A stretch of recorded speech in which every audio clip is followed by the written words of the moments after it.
Assalamualaikum warahmatullahi wabarakatuh. Kami dari penggiat kajian-kajian yang memberi nama untuk kami adalah studi Al-Quran menurut Sunnah Rasul. Dan kali ini kami akan memulai kajian kami. Dan untuk Gus Manani bagaimana? Siap untuk memberikan Insya Allah kajian? Setiap Jumat ya. Setiap Jumat ya. Oke. Dan untuk teman-teman mungkin ada sesuatu yang selama ini berbeda dari apa yang kalian terima, terutama tentang terjemahan dan penafsiran Al-Quran, itu semoga menjadi hasanah dalam bagaimana Anda memahami Al-Quran. Contoh kecil tentang iman, tentang jannah, dan tentang nar, tentang kehidupan itu, apakah surga itu diperjuangkan atau tiba-tiba kita masuk surga, tentunya nanti akan banyak dijelaskan. Tentang jauh jahat dan jauh jatuka juga, jauh jatun, banyaklah nanti yang perlu kalian cermati. Kalaupun kalian masih terikat atau karena merubah paradigma berpikir itu tidak gampang, masih terikat dengan pemahaman lama, setidaknya ada pemahaman baru yang bisa Anda jadikan referensi untuk direnungkan dahulu mana yang benar, sehingga kalian semua bisa memahami Al-Quran benar menurut Sunnah Rasul. Assalamualaikum warahmatullahi wabarakatuh. Gus Beti bersama Anda di channel YouTube ini. Matur nuwun.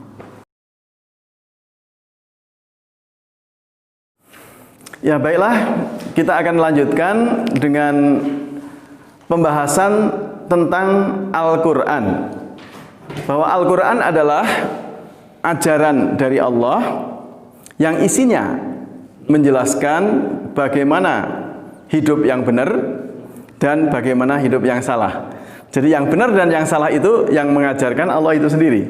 Allah mengajarkan tentang yang benar, yang demikian benar, yang demikian salah. Tapi dengan pesan supaya manusia hidup dengan ajaran yang benar, jangan hidup dengan ajaran yang salah. Jadi perintah dan larangan.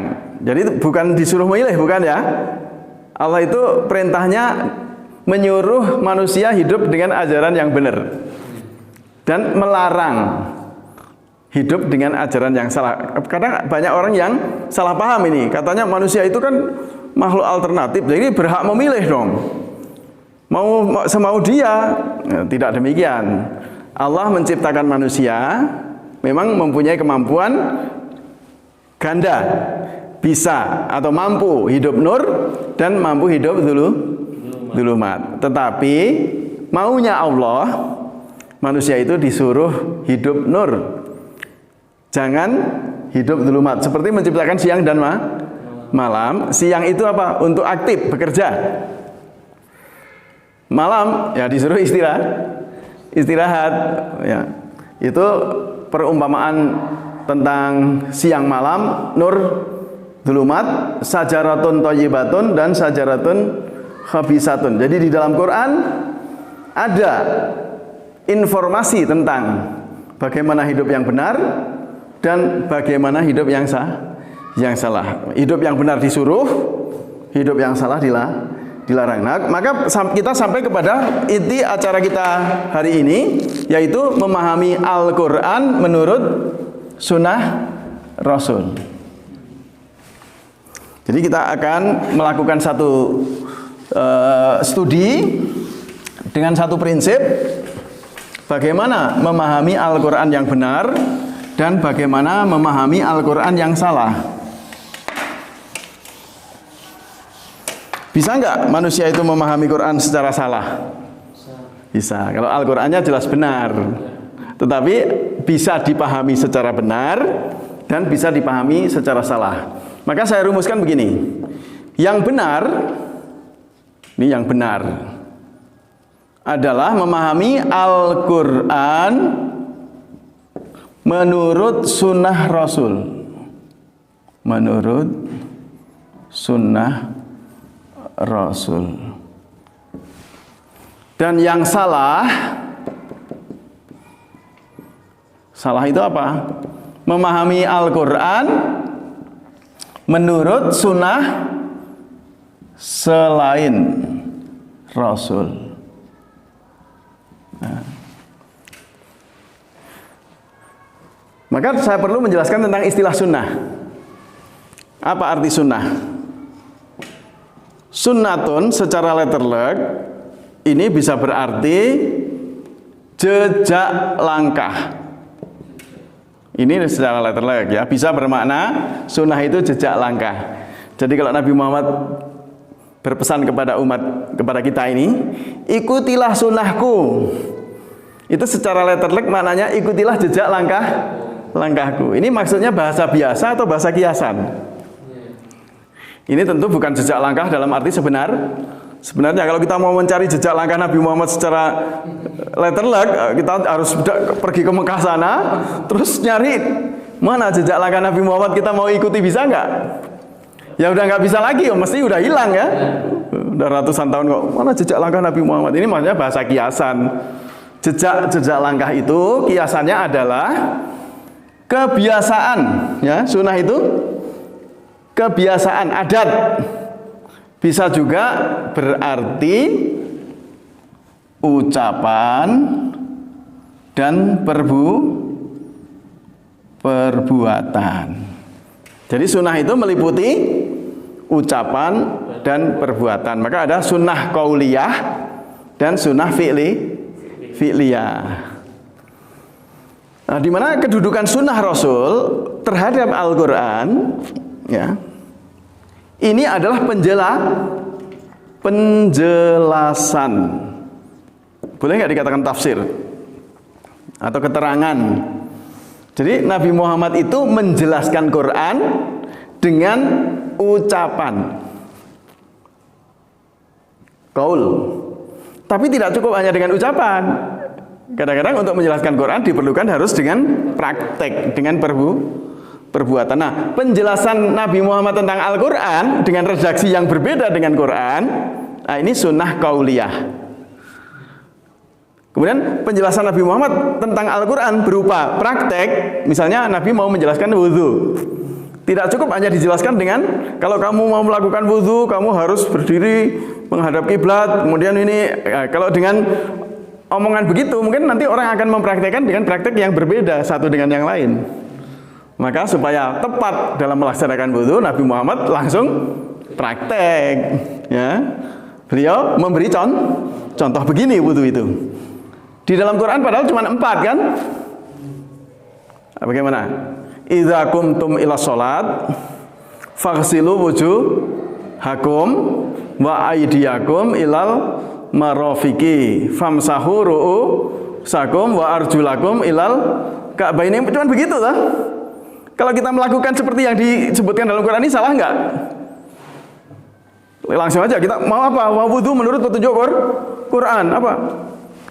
Langsung basuh muka, basuh tangan sampai siku-siku, basuh kepala terus kaki. Ini udah benar nggak wudhu kita? Nah, ini mau praktek Quran, tetapi semaunya sendiri. Untuk mempraktekkan bagaimana wudhu yang benar, Nabi memberi contoh.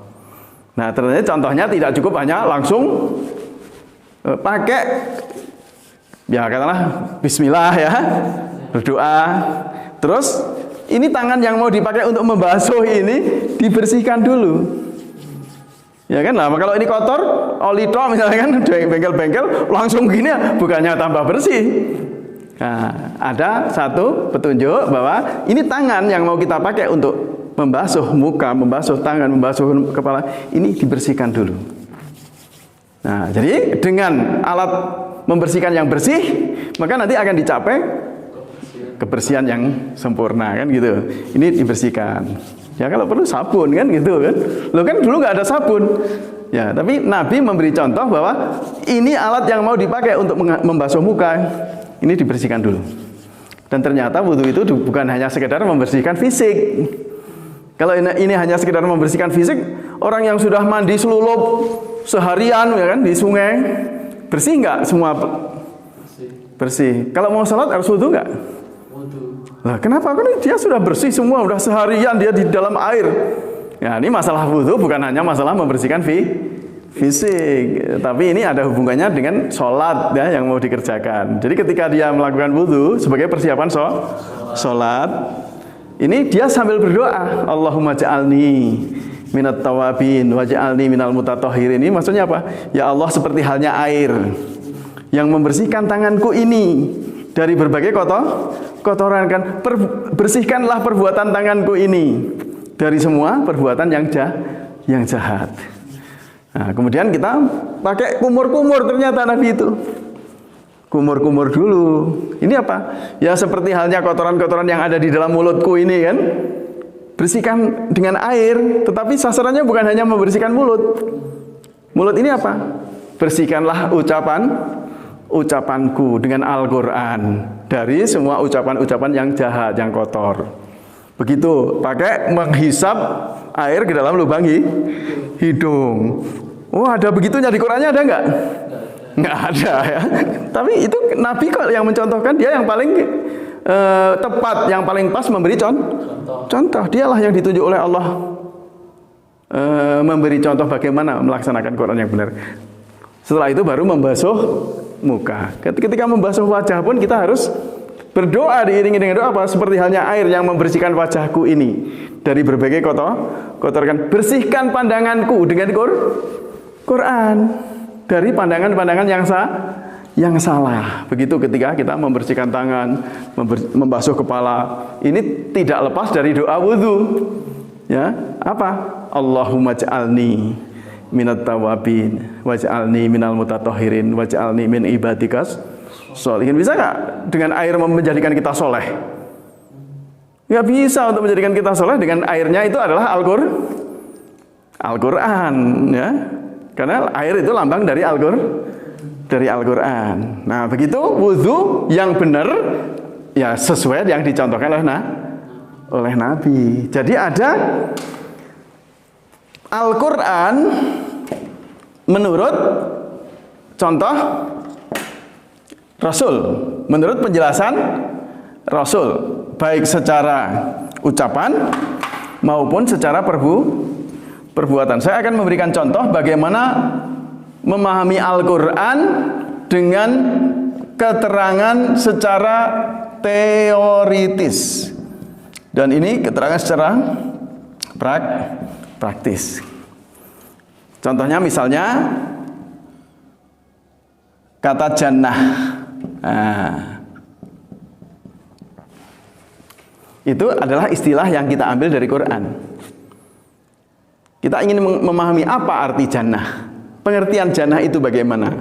Itu tentu diterangkan oleh Nabi. Ternyata jannah itu sama dengan fid dunya hasanah wa fil akhirati hasanah. Ini penjelasan Nabi, seperti doa kita yang diajarkan oleh Nabi, Rabbana atina fid dunya hasanah wa fil akhirati hasanah wa qina adzaban benar. Itu sama dengan as'alukal jannah wa a'udzubika minan nar. Sama, jannah itu fid dunya hasanah wa fil akhirati hasanah. Nar bagaimana? Nah, nar itu tentunya kebalikan dari itu. Di dalam Quran ada fid dunya apa? Khizyun. Di dunia hinadina khizyun. Fid dunya khizyun wa fil akhirati ya, adzabun alim, atau yuradu ila asadil adzab ya, wa fil akhirati adzabun alim kan gitu. Misalnya ini banyak sekali nanti, oh di dunia babak belur, di akhirat gak kebagian kan gitu. Pokoknya celaka di dunia maupun di akhirat sebagai kebalikan dari jannah. Tapi masyarakat sekarang memahami jannah dan nar apa seperti itu? Enggak, jannah itu adanya nanti di akhirat. Nar juga nanti adanya di akhirat. Semuanya jadi urusan akhirat. Untuk mendapatkan jannah, bagaimana yang harus kita lakukan? Kita harus berjalan di atas siratal mustaqim. Siratal mustaqim ini adanya di mana? Nah, karena jannahnya di akhirat, narnya juga di akhirat, siratal mustaqimnya juga ikut-ikutan diangkat ke akhirat. Adanya siratal mustaqim nanti di akhirat. Padahal siratal mustaqim ini adalah jalan hidup yang harus ditempuh oleh manusia di dunia ini untuk mendapatkan jannah, supaya terhindar dari nar, kan gitu. Kalau dalam memahami siratal mustaqim sudah salah, kira-kira gimana? Memahami jannah sudah salah bagaimana? Jannah ini menjadi tujuan, kok tujuannya sudah salah, maka ya tidak akan tercapai toh tujuan yang semestinya diperjuangkan itu. Nah, ini contoh memahami yang salah. Jannah dipahami surga. Kata-kata surga ternyata berasal dari bahasa India, bahasa Sanskerta, yaitu swarga loka. Apa swarga itu? Swarga itu mungkin artinya indah gitu ya, asalnya. Indah atau luas. Asalnya itu. Loka itu lokasi, tempat. Jadi tempat yang luas atau tempat yang indah, sama dengan nirwana. Nir dan wana. Apa arti nir dan wana ini? Nir itu tidak ada, wana hutan. Tidak ada hutan. Tempat yang luas yang nggak ada hutan. Padang pasir nirwana bukan? Nirwana itu bisa padang pasir, luas nggak ada hutan. Ya, sabana juga bisa nirwana kan gitu. Jadi ini tidak sama jannah dengan swarga loka. Swarga loka itu adanya nanti setelah mati. Kalau jannah di dunia ini juga ada jannah. Misalnya Nabi mengatakan baiti jannati, di mana?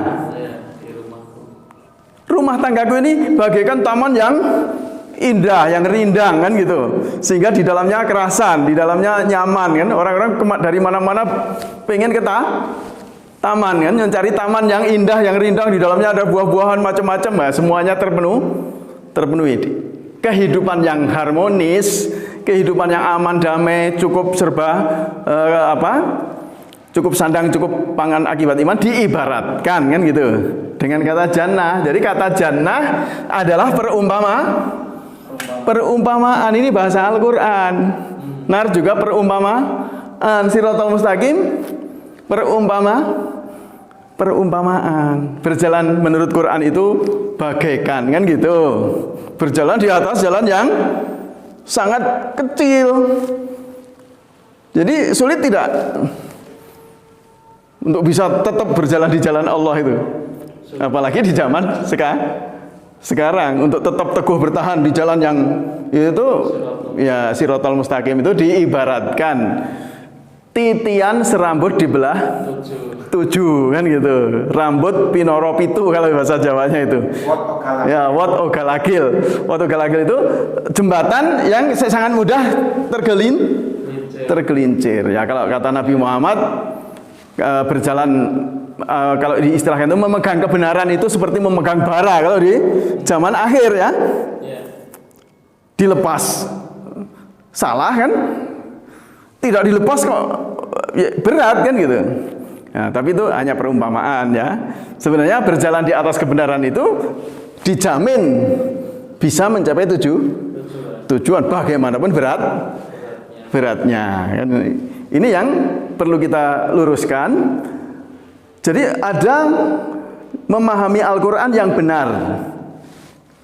Semua kata-kata Quran, semua istilah-istilah Quran, ayat-ayat Quran dipahami menurut penjelasan Nabi. Nabi kadang-kadang menjelaskan pakai Quran, kadang-kadang dengan redaksi sendiri di luar Quran. Boleh nggak? Ya, boleh aja, wong dia Nabi kok ya. Nah, kalau yang menjelaskan pakai Quran gampang, kan? Ini ayatnya, ini suratnya, kan?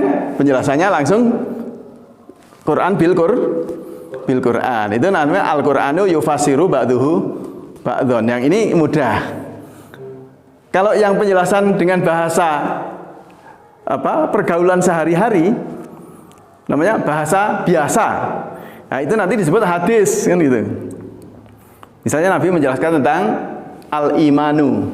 Al-imanu itu apa? Al-imanu aqdun bil qalbi wa iqrarun bil lisani wa amalun bil arkan. Itu pakai bahasa sehari-hari. Nah, ini namanya Quran menurut Rasul. Ada lagi nanti Quran, istilahnya Quran, tapi tidak menurut Rasul. Nah, ini yang tidak boleh sebenarnya.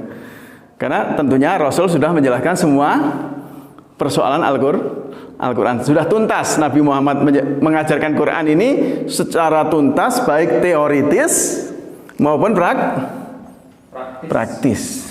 Selesai Nabi Muhammad.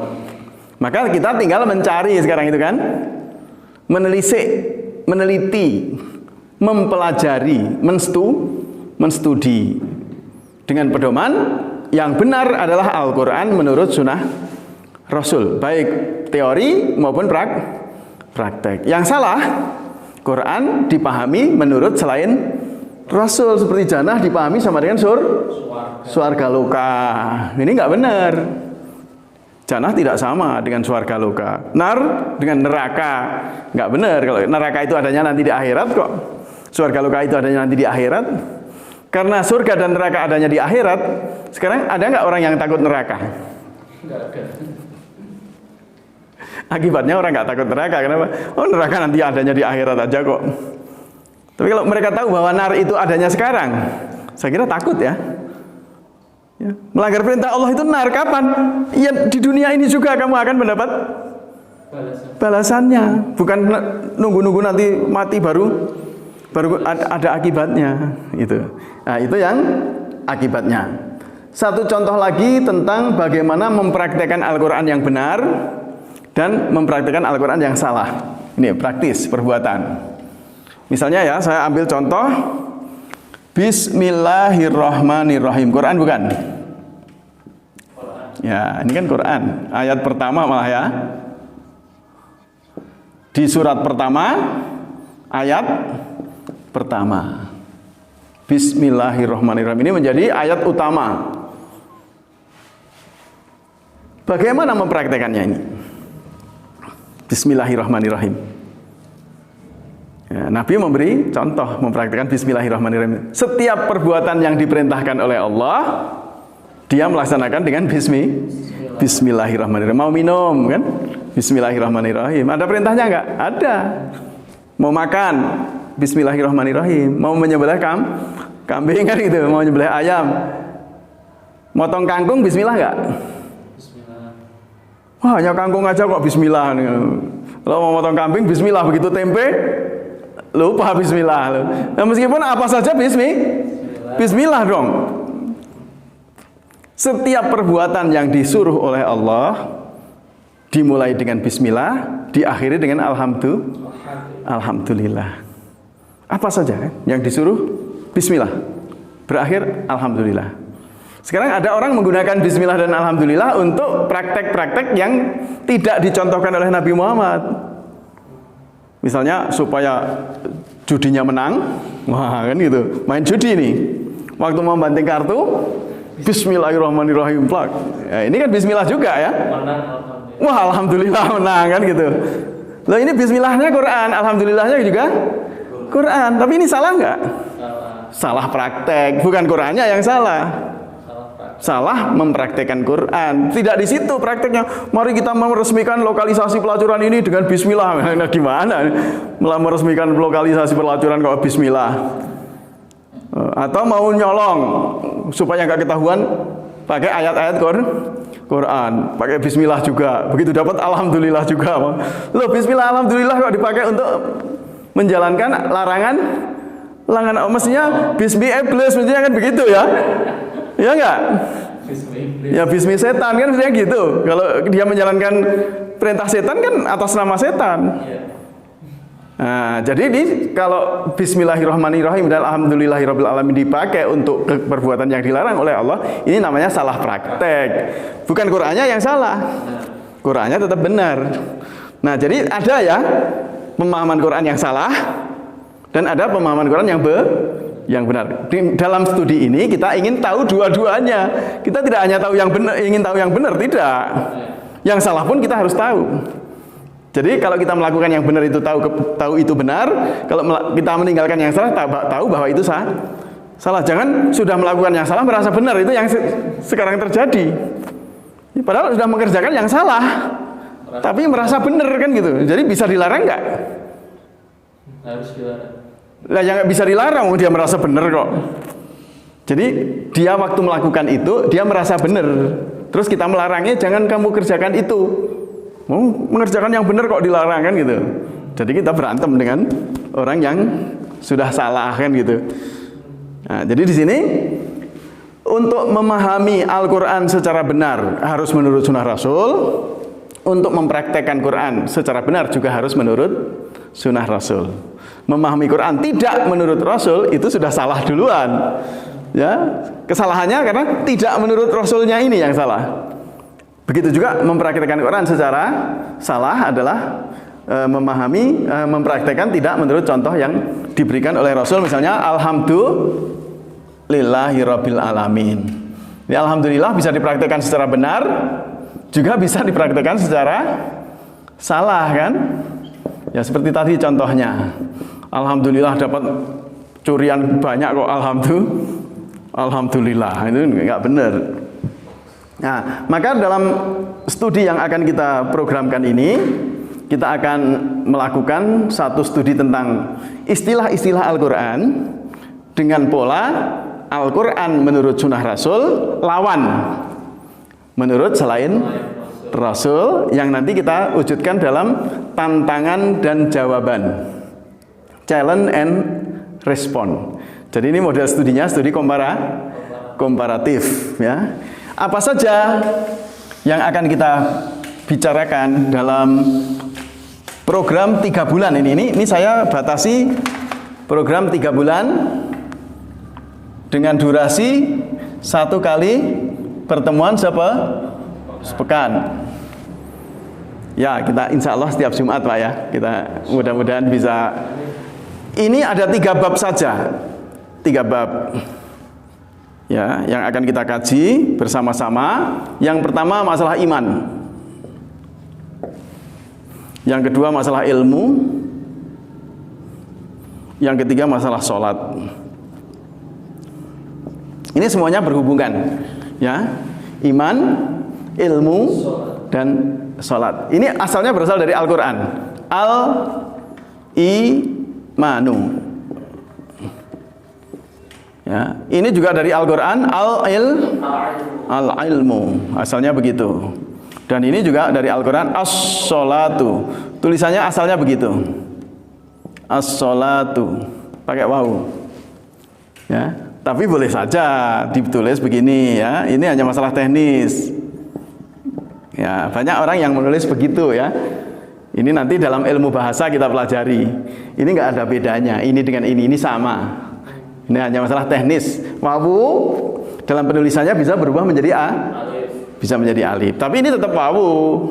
Meskipun yang terlihat itu alif, kita harus tahu ini sebenarnya apa? Wawu. Gitu.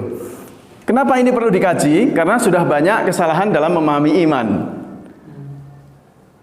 Banyak terjadi kesalahan dalam memahami ilmu. Begitu juga istilah sholat yang asalnya dari Quran banyak disalahpahami. Nah, inilah yang akan kita uraikan dalam kajian Al-Quran menurut sunnah Rasul tentang iman, tentang ilmu, dan tentang sholat. Iman ini nanti kurang lebih akan kita kaji dalam 4 pertemuan. Ya, 4 pertemuan, yaitu pengertian iman,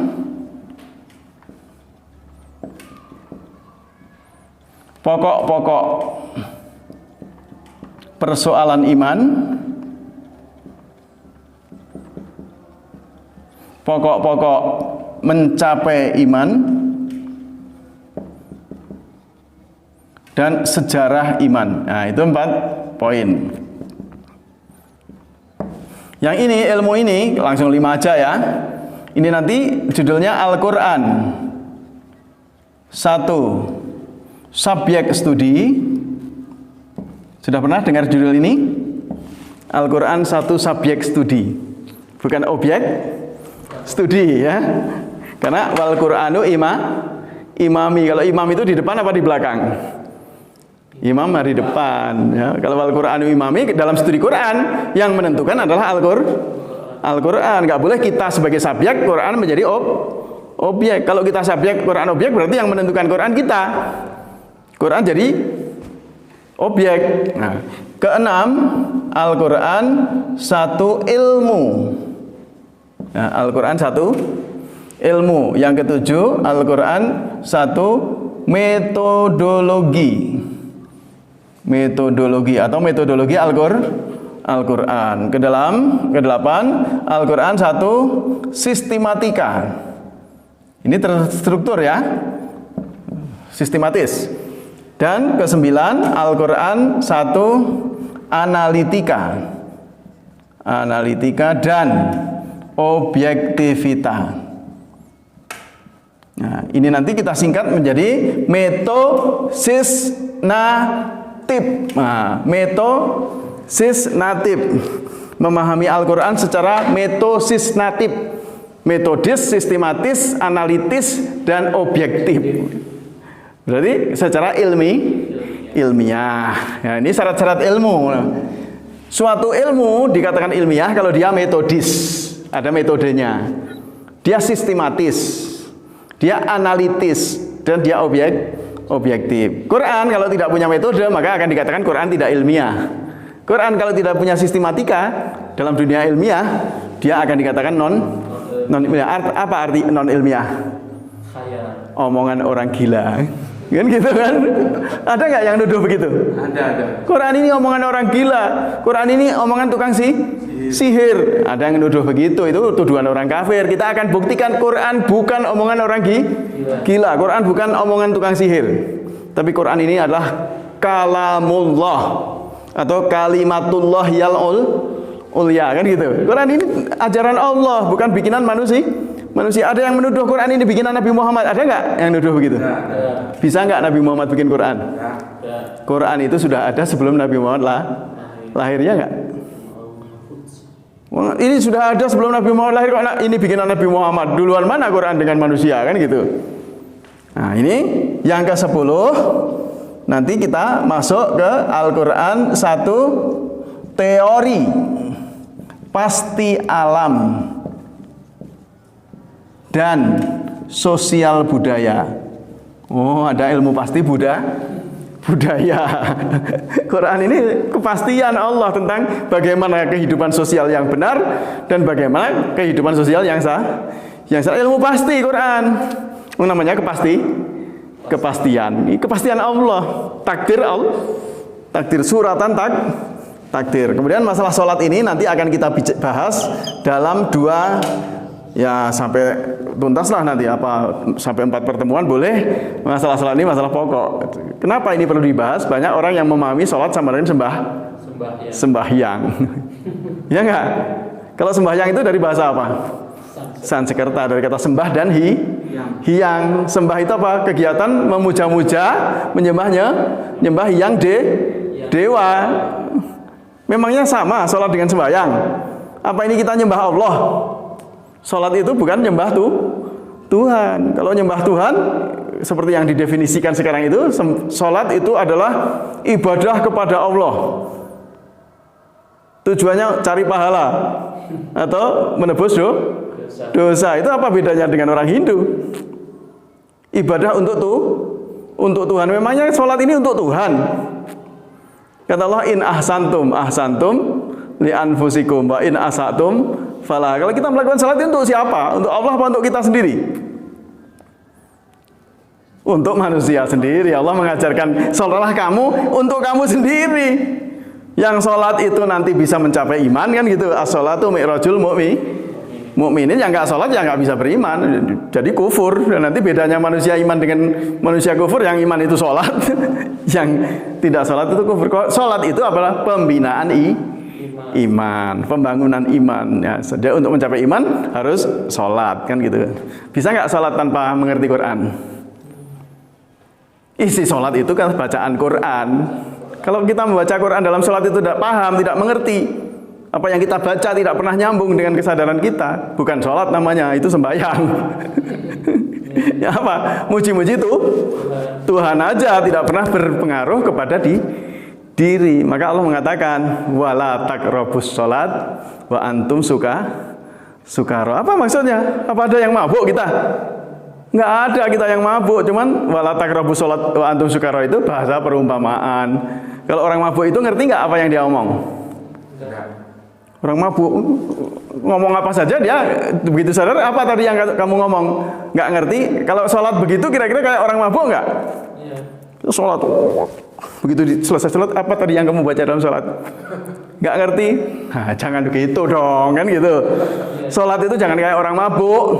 Supaya sholat kita bernilai ilmiah menjadi pembinaan iman bagaimana? Mari kita pahami yang kita baca dalam sholat. Quran yang kita baca dalam sholat. Sehingga sholatnya bermakna.